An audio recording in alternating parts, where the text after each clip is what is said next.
devil wants to turn the place that was meant to be your playground where you could enjoy God into a battleground where you can't even feel or experience Him. When the enemy comes after your destiny, his first step is to set up a stronghold in your imagination. The enemy wants to make it where you can't stand to be alone because you've got an internal ISIS that has set up terrorist cells. And every time you go to think, you worry so much about what might happen that you can't worship God. So now you can't worship because you're so worried.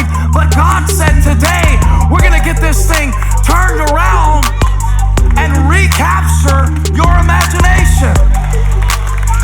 I can't help it if I feel afraid.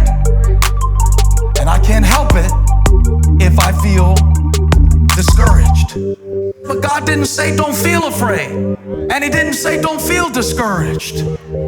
I think the essence of what God wants to say to you is just because you feel afraid doesn't mean you have to be afraid. Just because you feel discouraged doesn't mean you have to be discouraged. Just because you have fear doesn't mean fear has to have you.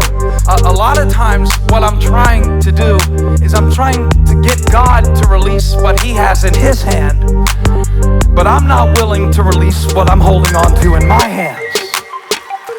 So I'm asking God, give me peace, give me peace, give me peace, give me peace. And He really wants to, but how can He give me His peace if I'm holding on to my pride?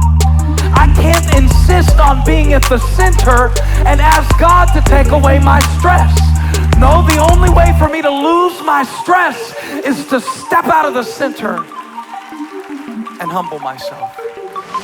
And now He says to those who are under attack, up under depression, up under disappointment, dealing with failure, hit rock bottom, don't know what's next, freaking out, crying yourself to sleep at night, feeling all alone. He says to every believer, you've got the upper hand.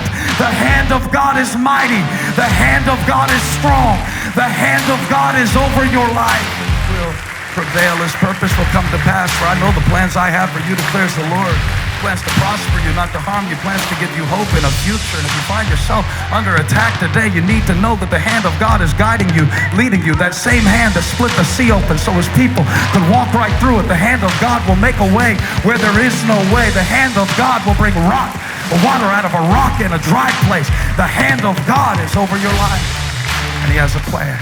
That's why God lets me experience winds and waves in my life, so He can teach me to calm the wind and the waves within. See, the real waves are within. And you'll never have peace until you learn how to speak peace to the waves within. So Jesus said, watch this. He said, be still. And the waves shut up. And He said, now it's your turn. What I just did to the sea, I want you to do to your anxious heart.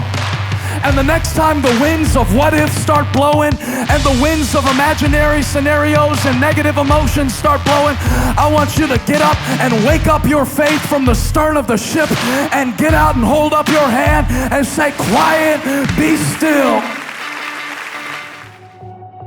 Hey, thanks for watching. Make sure to click the subscribe button on your screen so we can notify you whenever we release new content. Go ahead and subscribe now. I'll see you next time.